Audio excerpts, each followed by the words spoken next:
Hello everyone, welcome to back my channel. I hope everyone is having a wonderful day. Before starting the video, please go ahead and hit the subscribe button. In the Quartermain kitchen, Drew enters and Sasha gets him a cup of coffee. She can't stop thinking about the kiss she witnessed between him and Willow last night.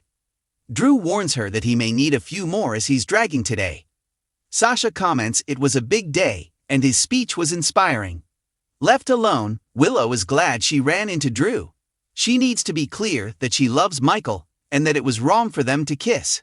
She says it's not who she is. Drew calls it an accident, and he would never hurt Michael any more than she would. Willow says, "Too late, we already did." Drew says it was impulsive, and one kiss doesn't have to change anything. Drew says they should put it behind them and move on, and every day, week and month that goes by, the memory will fade. Suddenly, Michael enters having smelled the bagnets. Michael starts talking work with Drew, so Willow excuses herself. Drew offers to take a look at the budget Michael's drawn up.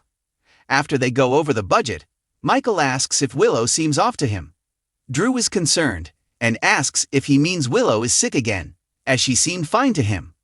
Michael says she's not sick, and maybe he's being oversensitive. He worries every time she gets sick that the cancer has come back. Drew calls that a rational reaction and to give himself a break. Michael will try. But last night, she had so much trouble sleeping. However, if Drew thinks she's fine, he'll stop worrying. Michael heads out. Sasha arrives at the stables and calls out to Cody. He appears shirtless. Sasha has something to tell him about last night. Cody stops her and blurts out that last night he told Mac that he was his son. It just came out. She asks how it went. Cody says he should have kept his mouth shut, and Mac is furious. Cody explains he told Mac everything, and Mac feels betrayed. Sasha says he needs to give Mac time, and she's proud of him. She thinks he must feel better with this weight off his chest. He feels like garbage, and he wants to get the hell out of town. He walks out, and she follows and asks if she's really leaving. He wants to, but Maxie threatened him not to leave. However, it's not because of Maxie he's staying, but her. Sasha tells him that he has to stop finding reasons to bolt as they are building something together.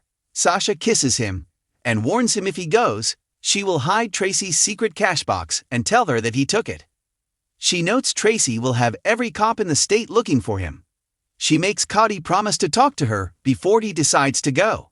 He agrees, so she decides to get back up to the house as he has no idea what could be going on there. Later, Willow arrives to check on the horses after the fireworks. Cody puts on a shirt and lets her know he made sure they be okay, and they are actually metalheads.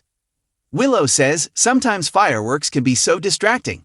He gets her some coffee and asks if he missed a good time last night.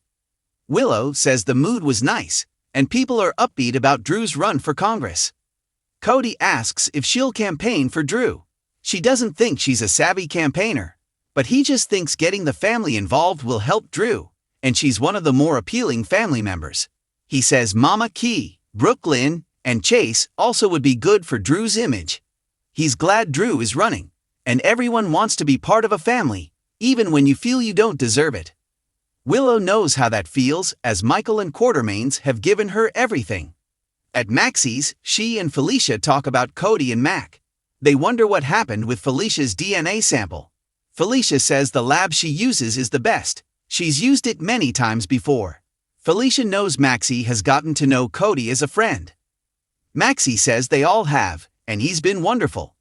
Felicia doesn't want her to get angry when she says this, but why should they believe Cody now? Maxie says she believes Cody, and he's convinced Mac is his father. Felicia asks if Cody could be working an angle. Maxie says it's not like they have money, and when she talked to Cody, she could see he was ready to bolt from his mistakes. She understands the feeling, and she had to threaten Cody into staying. They head to Maxie's living room, and Felicia is still having trouble believing Cody is Mac's son given her DNA test results. Suddenly Sasha shows up and apologizes for dropping in like this. Sasha says this is important, and she knows Cody is Mac's son. In fact, she's known for months. They sit down, and Felicia reminds Sasha that she did a DNA test behind Cody's back. Sasha confesses she saw Felicia take hair from